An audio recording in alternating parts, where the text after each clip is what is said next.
Wait, go back. That's what I thought he said. The Prophet of Regret is planning to activate Halo. Are you sure? I shall light this holy ring, release its cleansing flame, and burn a path into the divine beyond. Pretty much. Commander, we've got a problem. So I hear.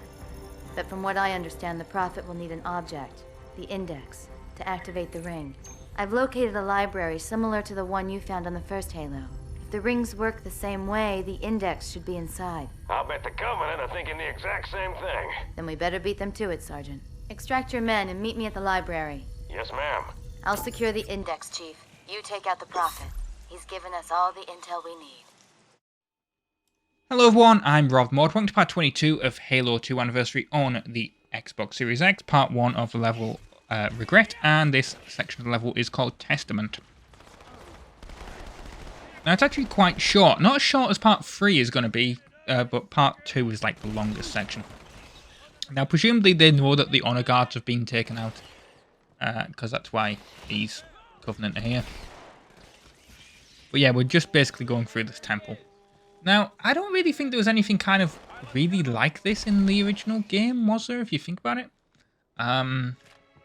Maybe there was, and I'm not remembering it. But, yeah, I know that obviously it doesn't really seem like a Forerunner structure to me. Now, that's actually where we need to be, but the bridge is out, unfortunately. So we can't go that way, so we do have to work our way through all the buildings. I mean, obvious, that's just typical game design. Don't want to make things too easy. And I actually forgot to mention something when I was on about the need to be shift before. I was on about using the webcam on that. When I'm doing like live games, when I'm playing live and commentating live, I'm going to try and do the webcam. It's not going to happen for first-person shooters because I don't do these live, if that's not obvious enough. But yeah, I think I mean, what I could possibly do with future first-person shooters, I mean, it's not going to happen with Doom, because it's a bit late for that. I don't really like using facecam, starting it halfway through a series. Now, that's kind of ironic, considering I started it with Wreckfest, where I started it like 16 episodes in. But that's, to be fair, that's because I literally got the webcam then. Maybe I'd done like, maybe I got it a few episodes earlier, but basically when I started the Let's Play, I didn't have the webcam.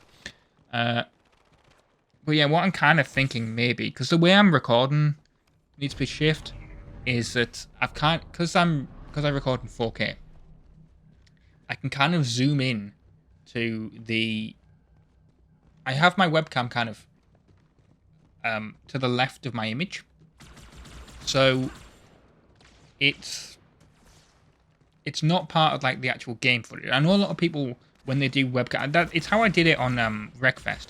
I kind of had it on the over the game, but I kind of came to the conclusion that it blocks off part of the image, and I don't really like that. It's not really important. I mean, if I was doing it on Halo, where it was, it's not really in the way, and obviously I can adjust it based on the game.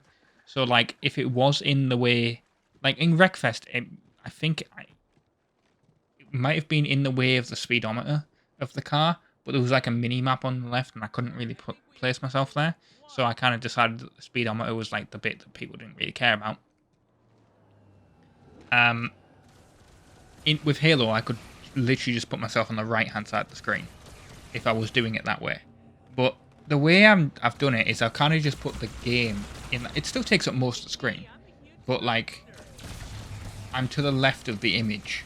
So what that allows me to do, because I record in 4K,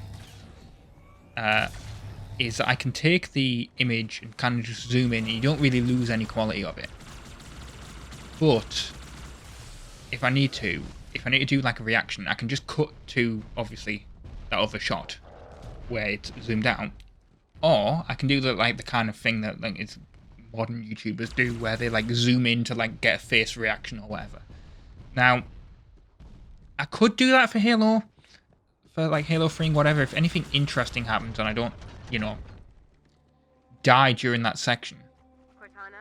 I might do that if, like, I get, like, an awesome kill or something, like, that surprises me, and you see my reaction to it. Because I do end up reacting to the game as I'm playing. That's kind of obvious. So yeah, you might end up seeing those in Halo 3 onwards. Because obviously I have finished Halo 2 now. The reason why I've like gone to using the webcam, by the way, is that I just kind of realised I wasn't using it. I was just like, I have like a green screen and everything. And I was just like, it's just on top of my wardrobe, just not getting used. Why did I buy this equipment and then just not use it and only use it for like Wreckfest? But yeah, that's it's getting used now. So yeah, if you want to see what I look like, watch literally well, Chinatown Wars, that was in progress, so that's not going to be the thing, but basically anything that's new. So Need Speed Shift, Need Speed Nitro, Sly Cooper 2, Watch Dogs Bad Blood, I'm guessing, so, and Ratchet & Clank Cracking Time. So if you want to see what I look like, watch any of those. I know they're not really first-person shooters, but yeah. Anyway, I have been RobtheMod. Thank you very much for watching part 22 of Halo 2 Anniversary on the Xbox Series X. Part 1 of the level Regret, and I will see you next time for more.